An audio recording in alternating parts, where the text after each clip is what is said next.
La comprensión implica la puesta en marcha de múltiples operaciones cognitivas complejas. Una de ellas es la realización de inferencias. Vamos a ver cómo es el proceso inferencial. Los textos suelen tener mucha información implícita. Siempre hay datos que faltan o que no están dichos de forma explícita y que es necesario reponer. Las inferencias son las operaciones mentales por las cuales el lector repone la información faltante de un texto. Existen dos formas de restituir la información implícita de un texto. Por un lado, tenemos que relacionar información que está presente en el texto para poder comprenderlo. En el ejemplo se muestra un fragmento de Juanito y la planta de habas, de Klofki II. La segunda oración del fragmento no menciona quiénes eran muy pobres. Para entenderlo, tenemos que relacionar esa frase con las personas que se nombran en la anterior, Juanito y su mamá. Por otro lado, el conocimiento del mundo es un aspecto esencial para la realización de inferencias. Para comprender un texto es necesario utilizar nuestro conocimiento del mundo para reponer la información implícita. Difícilmente comprendamos el fragmento que se incluye como ejemplo si no tenemos conocimientos de biología.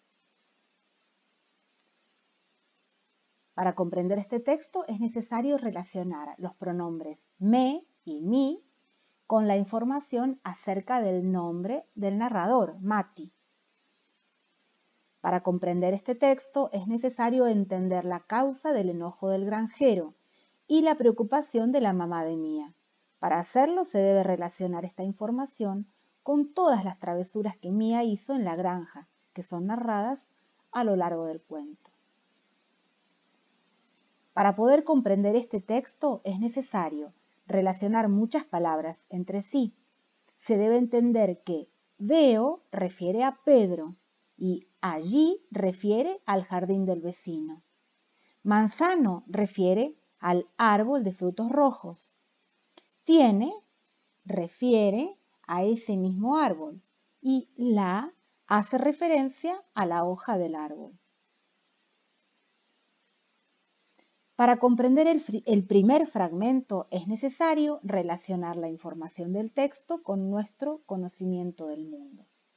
Debemos saber cómo se comporta un tornado para entender las habilidades de Ludovico y por qué hizo al caballero dar vueltas y vueltas.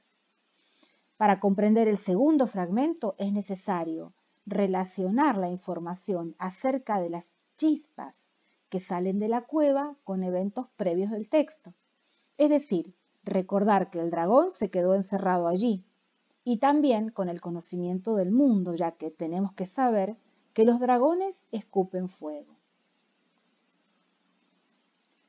Para comprender este texto es necesario relacionar la información acerca de las monedas que aparecen al lado de las mochilas de los chicos con eventos previos de la narración, cuando ayudan a la vicuña enferma, y con el conocimiento del mundo, ya que debemos saber algo acerca de la leyenda del Coquena.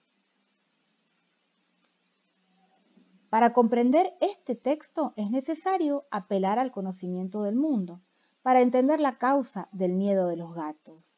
Es decir, tenemos que saber que los gatos le temen al agua. Entonces la comprensión es la interacción entre el texto y el lector oyente. En toda situación de lectura se produce una interacción entre el texto y el lector.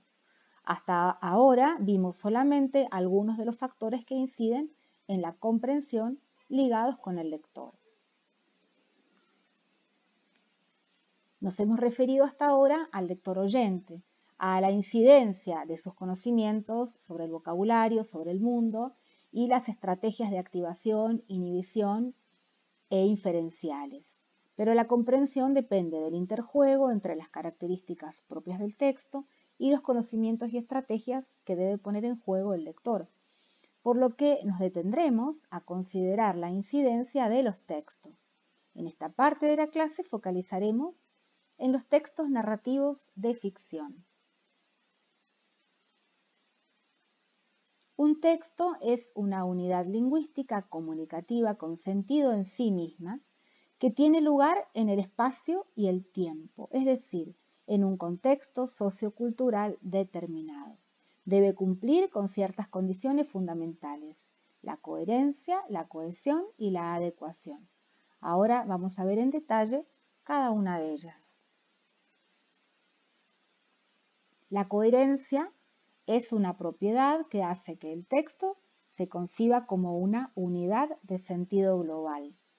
Para que un texto sea coherente, no basta con que esté compuesto por una cierta cantidad de oraciones, sino que las frases deben estar semánticamente relacionadas entre sí. Es decir, deben tener un significado que permita establecer relaciones entre ellas. Un texto no es coherente cuando es reiterativo, contradictorio, o las distintas frases, a pesar de ser gramaticalmente correctas, no guardan relación de significado entre sí. Veamos un ejemplo de un texto incoherente. Tiene contradicciones y las frases no tienen relación entre sí.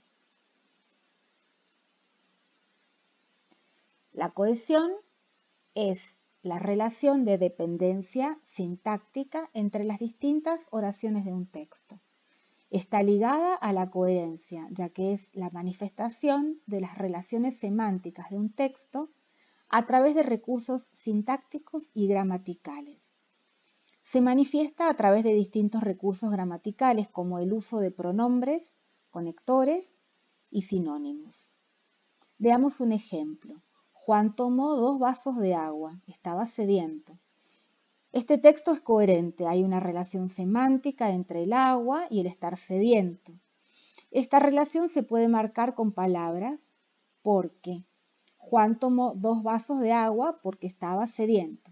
En el ejemplo, la palabra porque cohesiona más fuertemente la relación entre las dos oraciones del texto. Según la situación comunicativa, quién es o quiénes son los que nos oyen o nos leen, cuál es el objetivo y qué queremos comunicar, vamos a expresarnos de manera diferente, con un registro formal o informal, y utilizaremos diferentes géneros discursivos. En el ejemplo se observa cómo la palabra pendejo no es adecuada para la situación comunicativa en la que se encuentra esa persona, ya que requiere el empleo de un registro más formal. Por eso, al escucharla, los oyentes se asombran.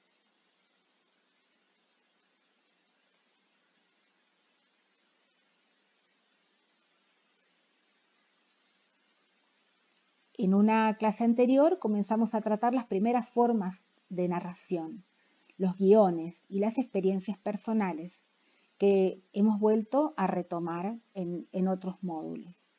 En esta clase vamos a focalizarnos en las narraciones de ficción, es decir, en los cuentos, en sus características y las dificultades que encuentran los niños para comprender este género discursivo.